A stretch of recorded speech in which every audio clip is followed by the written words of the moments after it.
a warm welcome to our visitors today. We hope you enjoyed today's meeting and come back again. If any visitors want to learn more about becoming a member, please see me or Ricky Walters, who's standing right back here. So let's do the pledge, and Gary is going to start us with that. Thank you, Gary. Allegiance to the flag of the United States of America and to the republic for which it stands, one nation, under God, indivisible, with liberty and justice for all. Please be seated. Thank you so much, Gary.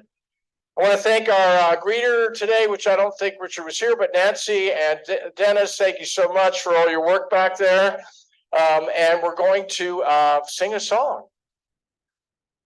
All right. Oh, yeah, we're going to sing. All right, Ricky? Sure. Yeah. Cue it up. Yes, sir.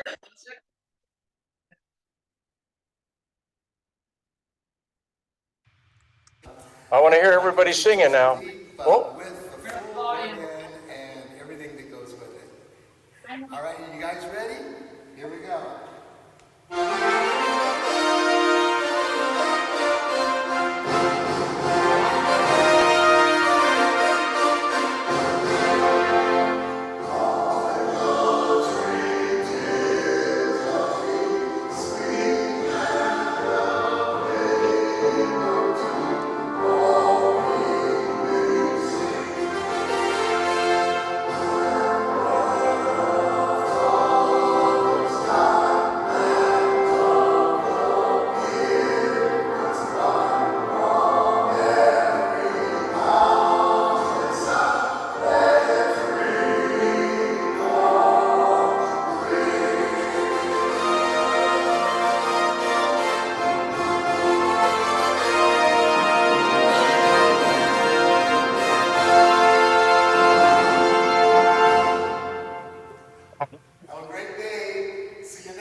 Let's never forget. So we're going to pause recording, and I'm going to ask once again. Oh, look at that. He's right on it. Okay. And now it's my pleasure to introduce the one and only Bob Silva. He's going to give us an inspiration that he was prepared for. Right, Bob?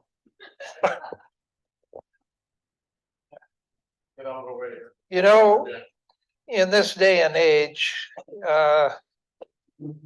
sometimes it's hard to inspire people. Our society has grown fractured, and we don't know as a country where we're going. That's my opinion. However, I thought I would share a few things with you that I looked up.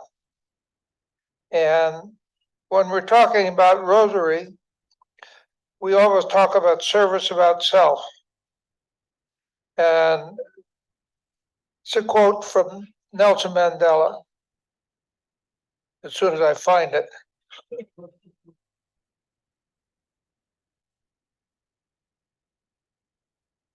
Education is the most powerful weapon which you can use to change the world. And Booker T. Washington said, if you want to lift yourself up, lift somebody else up. And I thought I'd close with this one.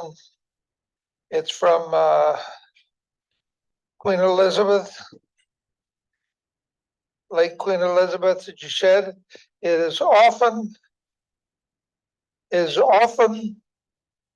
the small steps, not the giant leaps, that bring about the most lasting change.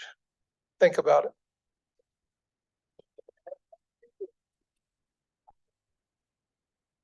Make sure you take small steps back to your table. Okay, good. All right. All right. Thank you, Bob. That was very good. So let's, are there any visiting Rotarians here? I think I see one that Joe is going to introduce. Right, Joe? Are you ready? Yeah? Okay. It's all yours. From the Rotary Club of Dublin. That was good. Yeah. And The classification of. Okay. the classification of electrical contractor Welcome, Bob. Hi, Bob. All right, glad to have you back. Joe, is he gonna allow him to sit next to him? Is that, yeah, okay, all right. Since you introduced him so well, okay, good. Are there any visitors, Rotarians here today? I don't see any, okay. We do have somebody on Zoom though, is John Fay. Are you listening, John, or you just have your, I'm are you here. there? He's a busy guy. Maybe he can't hear me. I'm here. Oh, good. Welcome, John. We had a bad reception of a bad connection, so I turned the video off in order to make sure that it worked. And it's working. Oh, there he is. Good. What are you having for lunch, John? Yeah. I forgot to bring my lunch. So I'm working. I'm getting ready for tonight and all day tomorrow. All right. Well, great to see you. Thanks for zooming in. Go Dons, and 100-year anniversary starts tonight. Oh, that's right. Yeah. Congratulations. Well, the next thing I wanted to talk briefly about is our Halloween Spirit Run. Everybody know what's the date, right? All right, good. And we've got a great team working on things, but we could certainly use more help.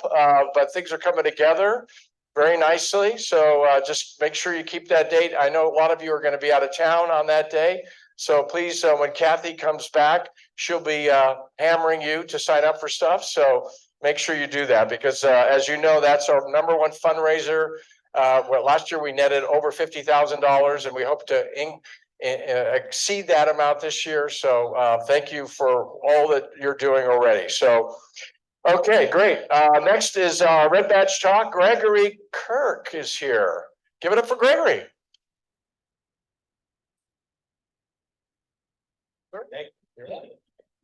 So I'll just give you a brief summary of my life and my career, just to, you can get to know me. I grew up in Los Altos from a family with 10 children. Wow. It's a lot of kids, and 8 of them are living in and around the Bay Area. So most of us are still here. When my father had dinner parties, he explained it was a dietary problem. My mom used to eat crackers in bed. It kept my dad up. So anyway, graduated high school and then went to the UCs, graduated from Berkeley with a degree in physics and math. And after that, I decided I wanted to be a theoretical physicist. So I went to Princeton University, but I couldn't cut the theory program. So I wound up doing biophysics, experiment and theory. And instead of going the academic route, I joined a startup company. I moved back from New Jersey to the Bay Area and worked at a company called Resonex, which was building MRI systems, a novel kind of design. It was actually, for all the jobs I've had, the most challenging and rewarding job of my career was the first one I ever had. And many of the folks that were in my physics group have gone on to do really wonderful things. Anyway, so it didn't work out, wasn't a commercial success. I went to a biotech instrument company, Molecular Devices, and after about 5 years working there, I met my ex-wife, and we were engaged to be married in '93. When I found out I had an opportunity to go back to Princeton, back to New Jersey, and work at a startup company doing something called combinatorial chemistry, drug discovery. And I was going to organize all the engineering activities and high throughput activities for that company. So that was actually where I really cut my teeth as an executive and was a very rewarding job as well. That didn't work out so well. So I wound up moving to, I've been in a lot of startups. Some of them, as long as one of them works. So yeah.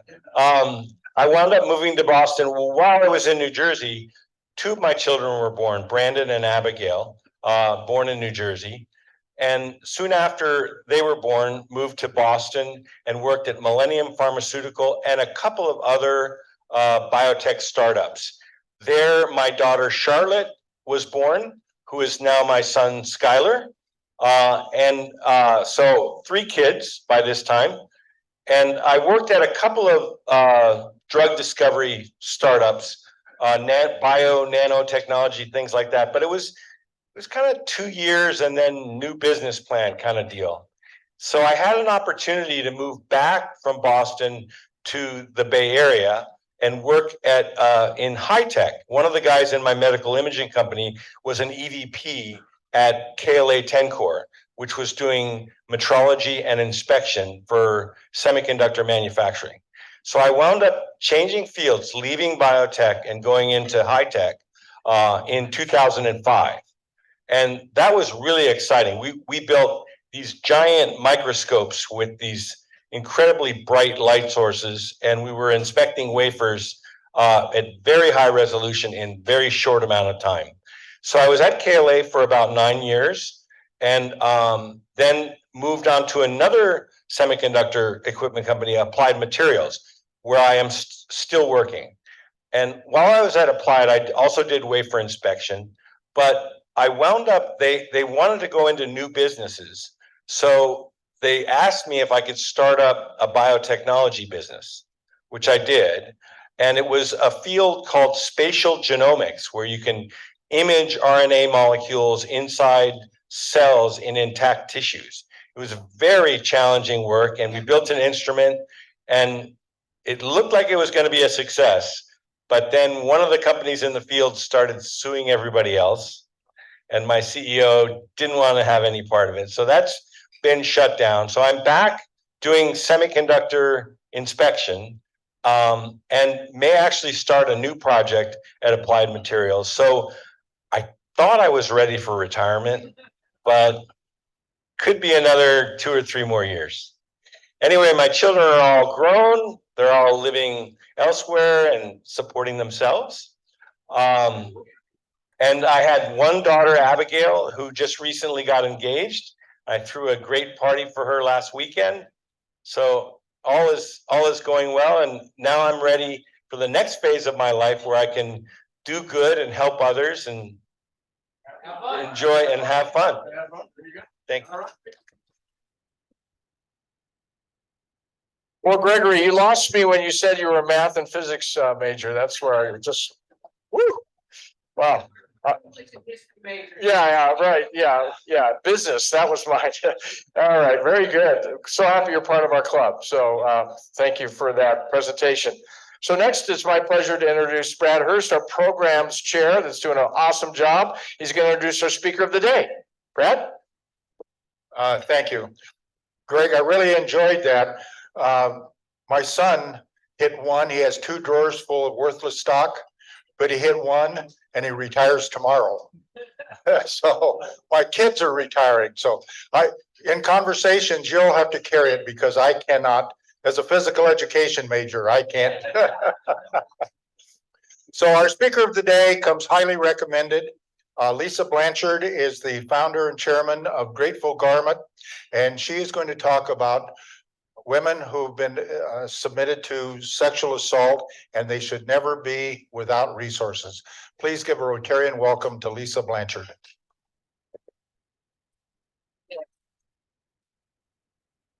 I grab my drink. Hello. Look at all these beautiful people. Boy, you know, I was really inspired by many things, but I think what inspired me the most was that lunch. No, just kidding. Just kidding. So by show of hands, who could tell me they know anything about Grateful Garment Project? Wow, that is super sad and yet very exciting, because it's a possibility, right? So by the end of today, this presentation, you guys will be subject matter experts. You ready? So the Grateful Garment Project is in the business of dignity. We help, who's my clicker, by the way? You are, okay. We help restore dignity to people who have been victims of some form of sexual violence. That includes sexual assault, human sexual trafficking, and the commercial sexual exploitation of children that are sold for sex or pornography. So that's a really big subject. What does it actually look like? So when somebody is sexually assaulted and they report it, they're given the opportunity to undergo the forensic exam we know of as a rape kit. And when somebody goes through this process, basically what it looks like is you step onto a sheet, a paper sheet they put on the ground, and you begin removing your clothing one item at a time. And as you remove a piece of clothing, they bag it and tag it for evidence. Then you're standing there naked. They have you step off the sheet. They even take the sheet for evidence. And then you begin a forensic exam process where they look at every centimeter of your body under multiple color lights, looking for evidence, for damage, for any harm, anything that might help this person receive justice, and also make sure there's nothing life-threatening that needs to be addressed. So when you're all done with this process and you're going to go home, what are you going to wear? You've just given up all your clothes. So if there are not clothes available, what they do is they provide paper hospital gowns, paper scrubs for people to wear home. So think about it. Your napkin you're using for your lunch is nicer than what people are provided to wear home if there are not clothes. So I found this horrible. I just couldn't believe this is happening, especially here where we live, Silicon Valley. It's the San Francisco Bay Area. There's so much wealth. California has citizens and an economy greater than most nations, and we're sending people home in paper. It was completely unacceptable. So I was going to school. Next slide, please. I was going to school, and I had to do a capstone project, a graduation project. And so I heard about this need in my community, and I went over to where they do the exams. I looked it up online and I rang the bell, and this woman answered the door and walked me down this long corridor, and she turned and she looked at me, she said, "How can I help you?" And I said, "Hi, I'm Lisa. I'm a Notre Dame student and I want to start a clothing closet for you." And she just looked at me, and I just kept talking. And what I quickly found out is, despite divine providence, whatever you want to call it, she was the director of the whole program who just happened to be walking by when I rang the bell and decided she would open the door. And so I just kept talking to her until she agreed to work with me. And I implemented my class project on March 1st, 2011. And it just blew up. It just blew up. 3 weeks into it, I had more than tripled the original goals of the projects, and all kinds of people, places, and circumstances just were falling out of the sky to make this very successful, including at about 3.5 weeks, that woman who I first talked to introduced me to the woman who runs the same facilities for Santa Cruz County. And she began to beseech me to help her. They had even fewer resources. And at this point, this was written on my heart. I'm like you guys, I was a military child, God, service, country, that's how it went. And so I knew I would keep doing it, but here I have people from Santa Cruz asking, and my sponsor, my fiscal sponsor for my original class project had been the local hospital foundation that I was providing the resources to. So they would have been super excited about me providing resources there, but maybe not so much for other hospitals, right? So I decided to incorporate it as a nonprofit. Would you go to the next slide, please? I implemented my class project on March 1st, 2011. And by May 17th, 2011, we were a nonprofit corporation. It just happened so fast. From that May, we were working with agencies in Santa Clara County and in Santa Cruz County. And our model is set up on a county by county basis, which is how a sexual assault response team is set up. And we were talking with agencies in Alameda County. So from that May of 2011, we went from the next year, we went from 2 counties to 12. The year after that, we only added 1 more because I started graduate school full time. I got my master's in nonprofit administration, so I could learn how to run this thing that had completely taken over my entire world in ways that you just can't even imagine. The next year we went from 13 to 20, the year after that from 20 to 25, the year after that from 25 to 29, from 29 to 34, so on and so forth. Grateful Garment Project currently provides clothing and resources through our 6 programs to 51 counties, over 115 to 120 agencies Essentially, 92% of Californians have access to our brand new clothing and resources through our programs every single day, should they need them. Now, what is remarkable about this is we are a 100% donor-funded organization. It is people like you in this room, clubs like this, that make this possible. It's remarkable, actually. So it really takes a lot of people to accomplish this. Grateful Garment is also primarily a volunteer-run organization. Most of our mission is achieved through volunteers. That original class project is our core program. It's called Resource Closet. That's clothing there at the hospital waiting for people when they undergo this forensic exam process. Those closets are stocked with every size between a 2 toddler to 4 or 5X adult, and both male, female, and unisex. People would say, why would you provide 2 toddler? Well, that's because the median age for a minor victim of sexual assault in the state of California is 9 years old. People think that it's women. I thought it was women too. I had the same perception, women who were making bad choices, maybe drinking, hanging out with dangerous men, walking down dark alleys by themselves, doing things that we know we shouldn't do. But what I've learned in the past 13 years of working with Grateful Garment and running this organization is that the majority of the people that we help every single day are 24 years old and under. They are our children, they're our future. So Resource Closet are the clothing closets that take place where they do those exams. Beyond the Closet came out of that process because what if the sexual violence is taking place at home and home is not a safe place?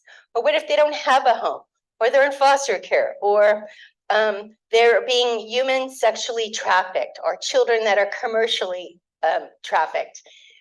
They were going to be ending up in a safe house or a shelter.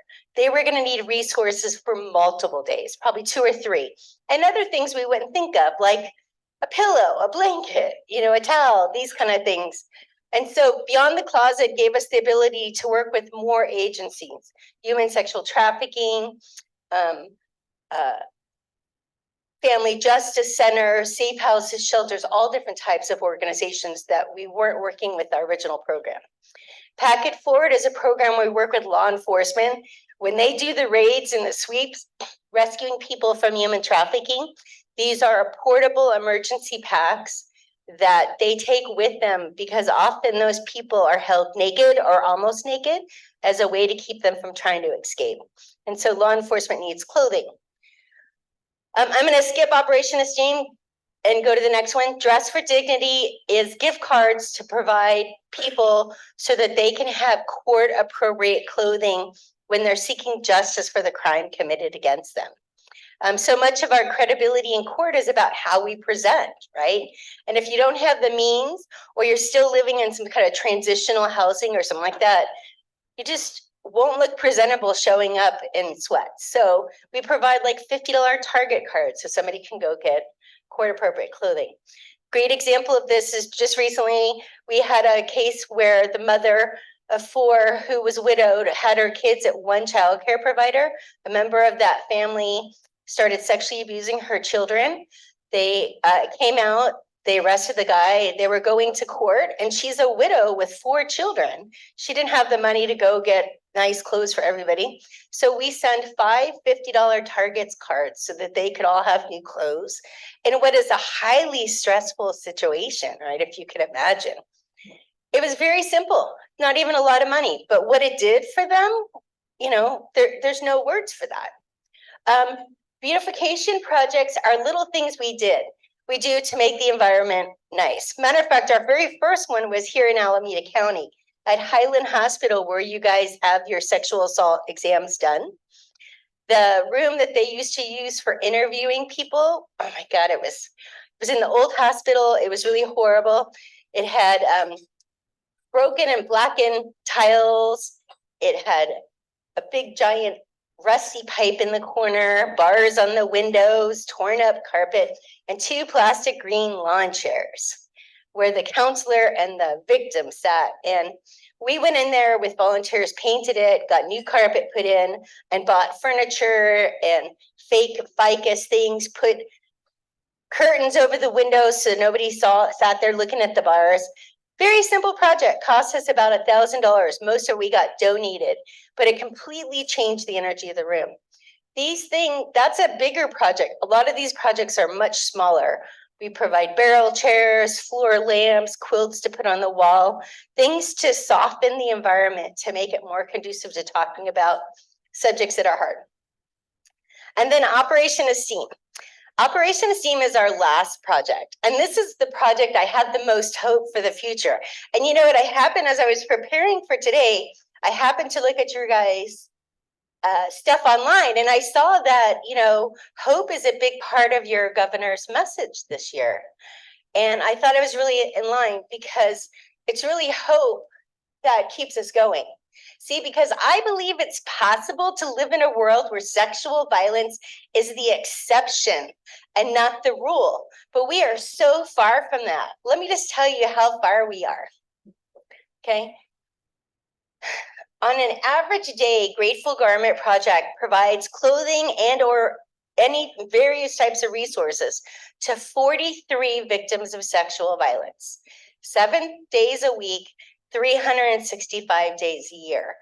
In the last 12 years, this hasn't been updated, we've given away over $2.1 million in brand new resources, everything we give out as resources.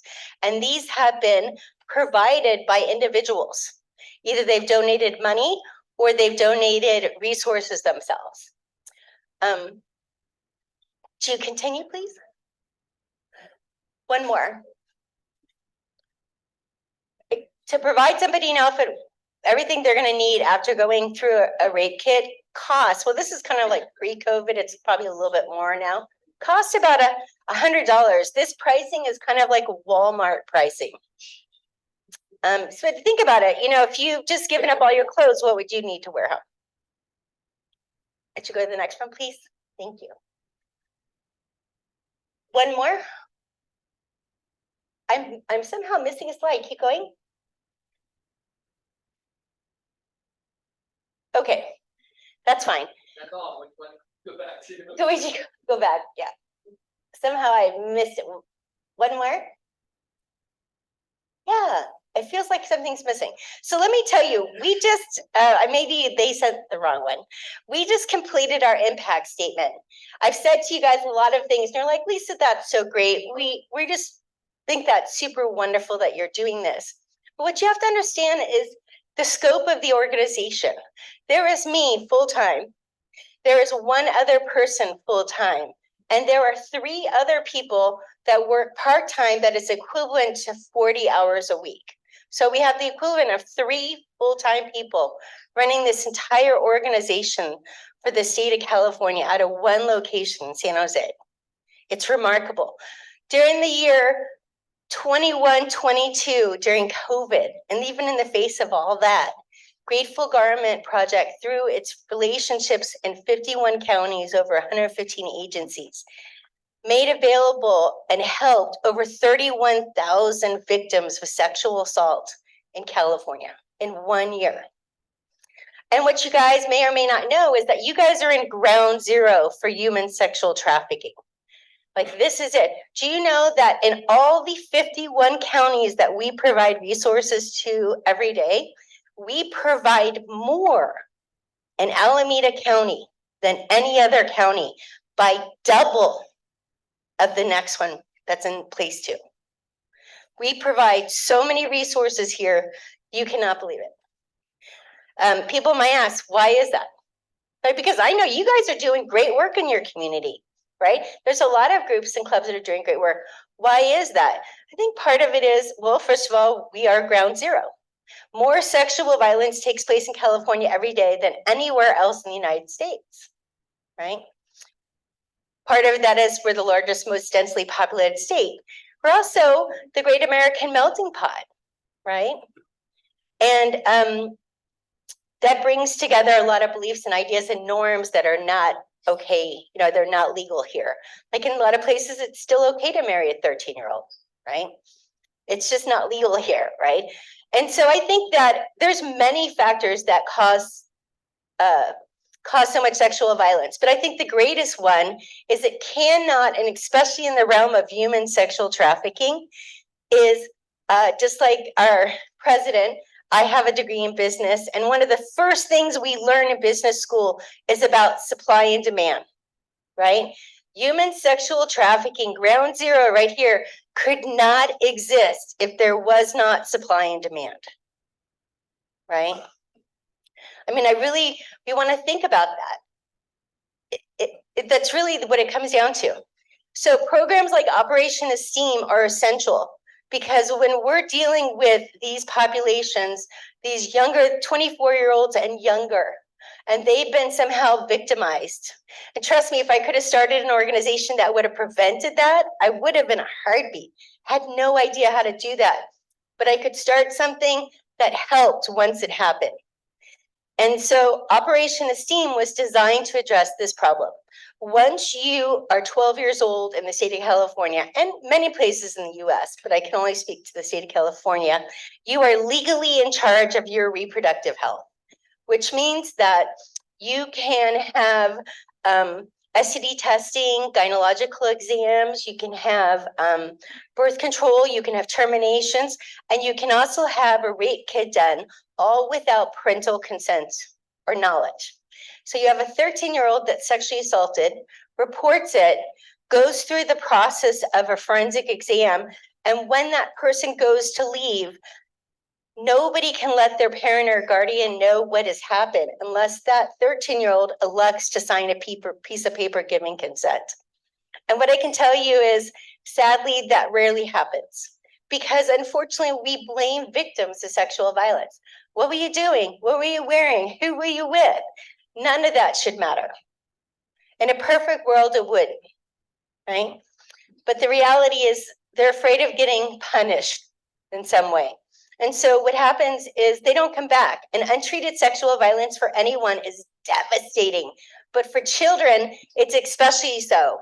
Children that are sexually abused are 7 times less likely to graduate from high school, 3 times more likely to be a victim of a violent crime in life, and twice as likely to be sexually assaulted. We also have all types of things like post-traumatic stress, depression, self-harm, cutting, eating disorders, suicide.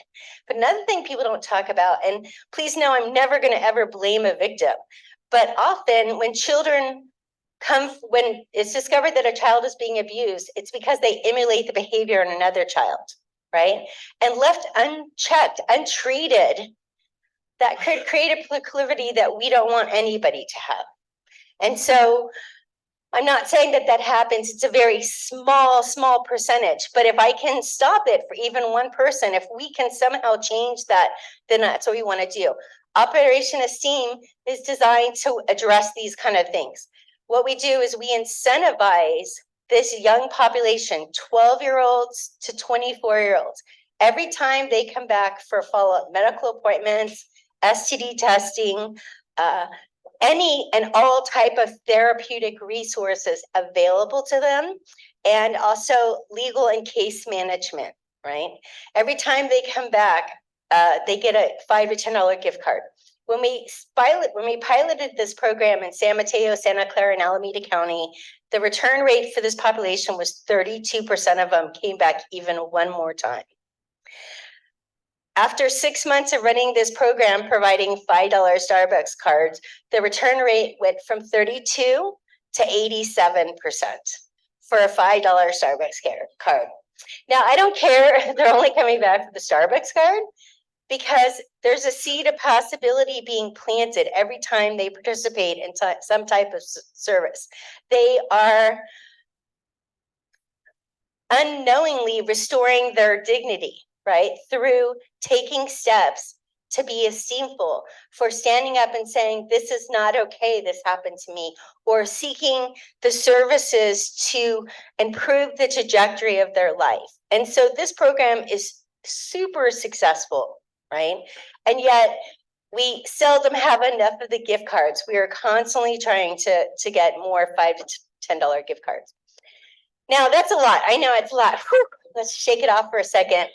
thing is, you know, you guys get to now be a part of the solution because you're smarter. Okay. And this is happening in your community. And I'm here today asking you guys, asking you as individuals and asking your club to help us, to join with us, to partner with us. Okay. For example, the demand for Alameda County has been such that I'm having to rent trucks all the time, getting the resources up there. Grateful Garment would really love to have a van or a truck. Sounds like a perfect Rotary Foundation project. Just an idea, planting a seed, you know. You guys, I know what a fantastic program you guys have in the foundation. And I also know what good works you're doing in the community. And this is a place where if we could get other clubs to join with you guys, we could achieve this, right? And this is actually to bring resources to Alameda County. So if anybody is interested in taking that torch, please let me know. Okay, so I'm very grateful to be here and to have this time to talk to you. And I'm really also very glad for the work that you guys do in the community. It's my hope that you guys will indeed some way get greater involved with Grateful Garment. We are also actively recruiting for a board of directors. If anybody is touched, moved, and inspired by it, we meet via Zoom once a month.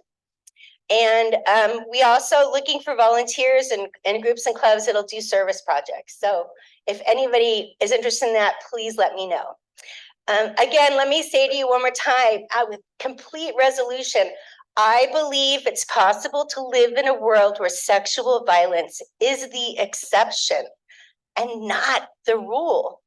And I need you to join us to help change the world, change our community. So please join us. Thank you. Sure. Any questions for Lisa? From, anybody? Yes. So I'm the reason that Lisa's here, because I met Lisa at PNR when she was getting, a gift from PNR, and you were talking a little bit more about the human trafficking. I was hoping you might touch on that a little bit too. What's going on in our own backyard? It's shocking to me to hear some of these numbers. Yes. Well, as I mentioned, you guys are ground zero for human sexual trafficking, and it's really the supply and demand, but it's about to get much worse. You guys realize that, right? In 2026, in January 2026, and later in the year in 2026, in that year, we're going to have the 2 largest human trafficking events in the world happen in Santa Clara County at Levi Stadium. Number 1 is Super Bowl, which is the largest human trafficking event in the United States every year. And then the other one is the World Cup, which is the largest international human trafficking event in the world. And they will both be happening in that same year in Santa Clara County, in your guys' backyard, right? And the thing is that during the last Super Bowl, Grateful Garment created and disseminated those packet forward packs. We created like 176 of them. We were a much smaller organization and they cleaned us out completely. Every night I was at Walmart at 11 o'clock trying to get more resources. And so I'm already starting to prepare for it. And like when I'm talking about this van, that's preparing for it, right? That's where I'm headed because that's what's coming. And so it's happening all around you right now, but it's about to get worse.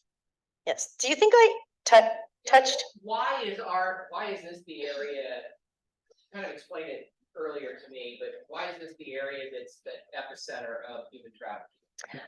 Well, I think a lot of it is you have to understand human trafficking. It's not only the supply and demand, it's also the belief system that we can buy and sell humans, right?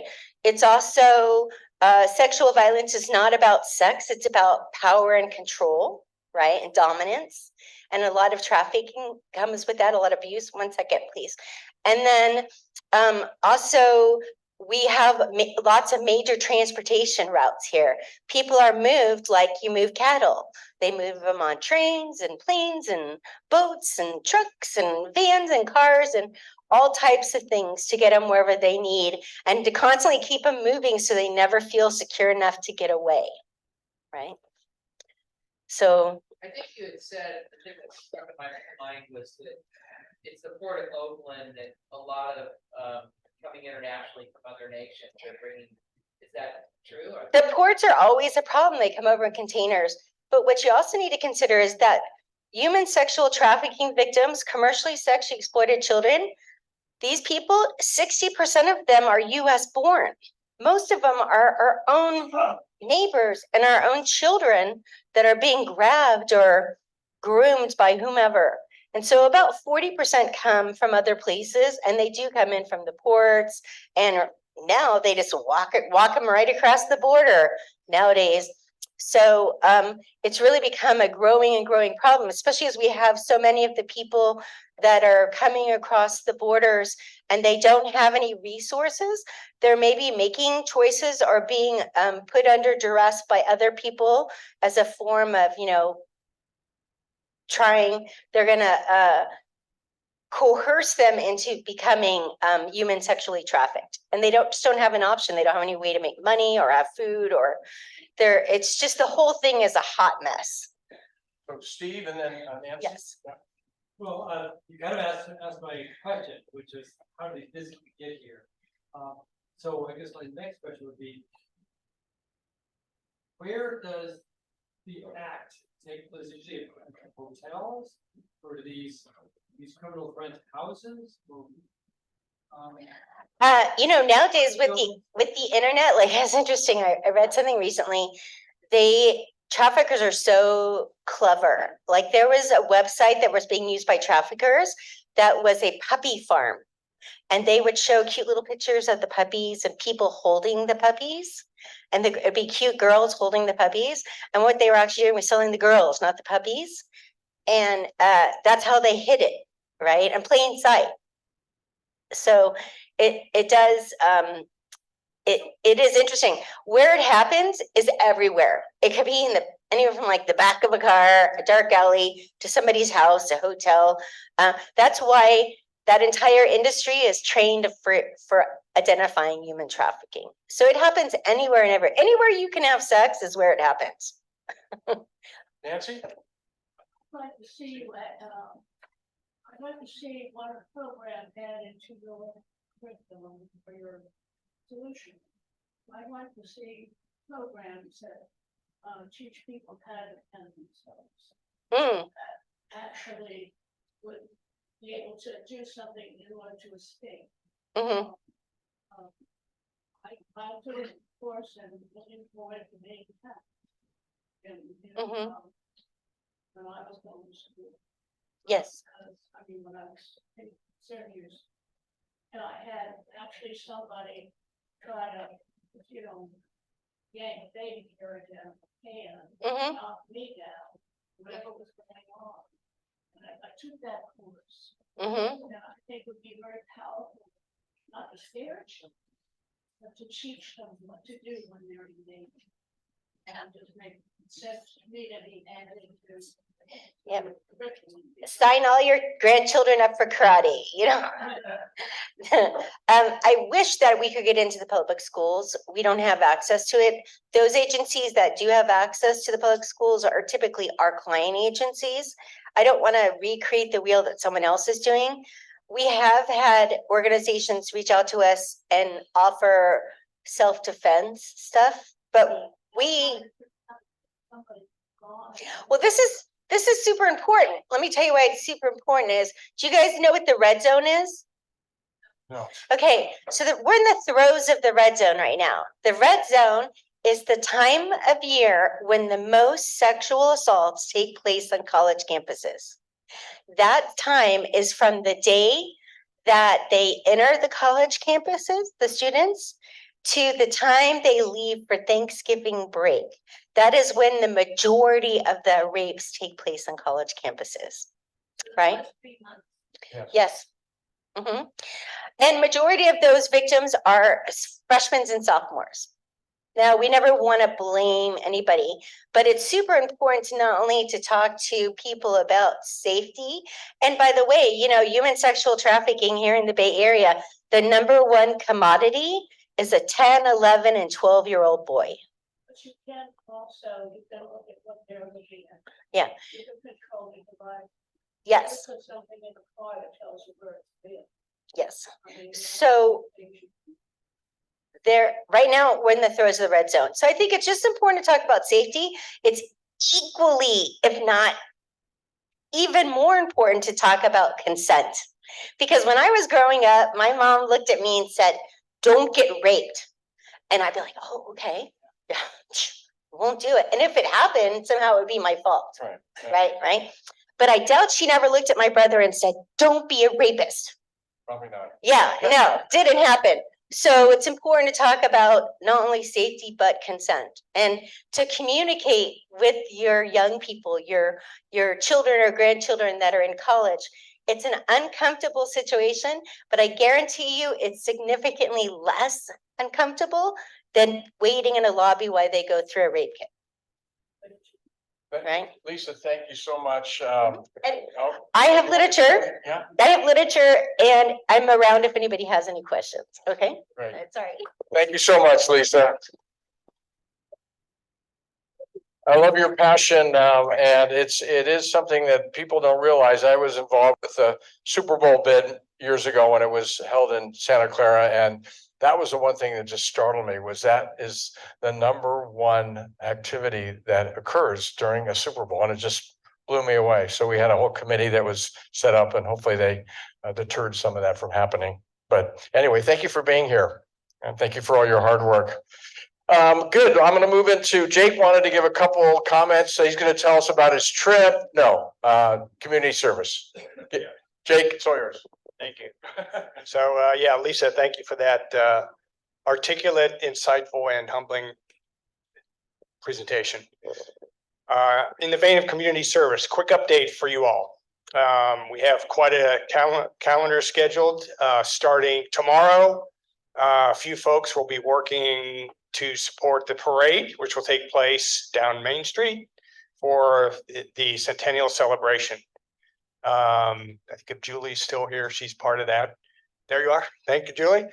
And then the following day for veterans, the stand up at the fairgrounds. So those are either that have signed up should have received an email from Darcy with instructions. If that is not the case, please let me know.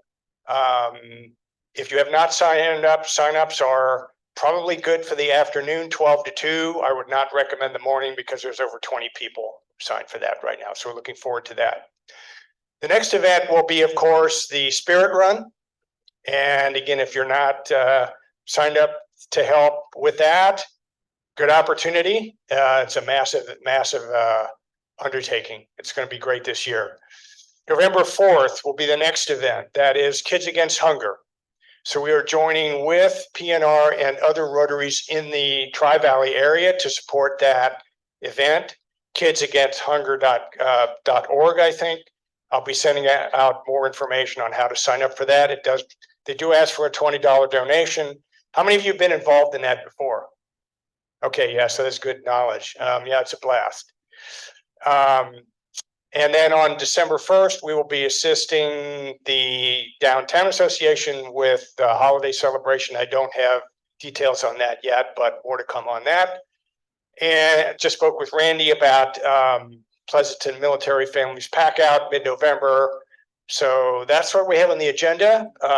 Meeting with Gary and Richard and our committee to plan for the events after the holidays. So look for more on that. Thank you. Well, welcome back, Jake. Thank you so much. And thank you to the committee. Good. We've got some great events coming up that I wanted to highlight. I was just talking to Joyce. I didn't realize Baroni's was opened again. So, and guess what? We're going to be there next Thursday for our TTT. Great job. That's going to be fun. That's on the 21st. I think I have the date right this time. And then next, the week after that, we have a great speaker, Andy Mastarakis, who's the president and CEO of Fremont Bank. That should be an inspiring and interesting discussion with all the things going on in the financial world and interest rates and all that fun stuff. And then on October 2nd, Fong La, is that how you say it? Fong La, Alameda County Assessor will be here. So bring your checks. She'll be taking your property tax checks. So So we've got some great speakers lined up, and there's some other great events coming up. I'll talk about at our next meeting. But next, I want to acknowledge some really important dates that have occurred this month. There have been some really important birthdays. So let's give Larry Annis, September 5th. He had a birthday. So Larry, can you tell us quickly, what did you do on your birthday? Well, I can't tell you. Yeah, should I ask Carolyn? Okay. All right, awesome. It's Kathy Alameda's birthday, but she's not here. Randy Brown, yesterday, your birthday, what'd you do? To a mixer and. And had free drinks and free food. All right, that's the way to do it. Yeah, you made some new connections. Awesome. Okay. And then we have some anniversaries. Bob Silva, 62 years. September 2nd. Wow, that's pretty incredible. What's the key to your survival? To 62 years. What? Respect. All right. The four-way test, right? Okay. And then Gary, our past president, also celebrating 37 years, and we've got some other things coming up, and I'll get to those later. So let's get to our opportunity drawing. Dennis. $52. $52. And other than Bill, has anybody else bought tickets? Yeah.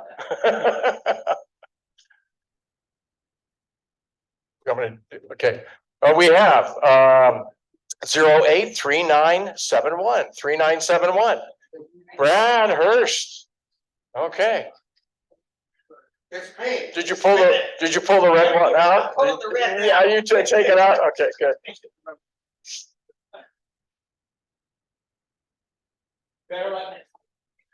All right, next is, okay, I'll grab this one. It'd probably be Brad again. Let's see. 972. That's what I thought. Okay, you got one more try. He put the red chip back in, so there you go. All right, okay, thank you for your donations. Before we close, I just want to thank you again, Lisa, for being here and for all that you do. You've got a mighty team based on the things that you're accomplishing, so we appreciate you being here.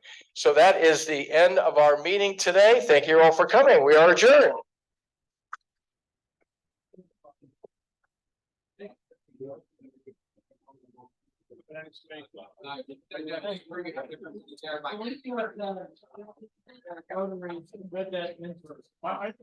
I like it.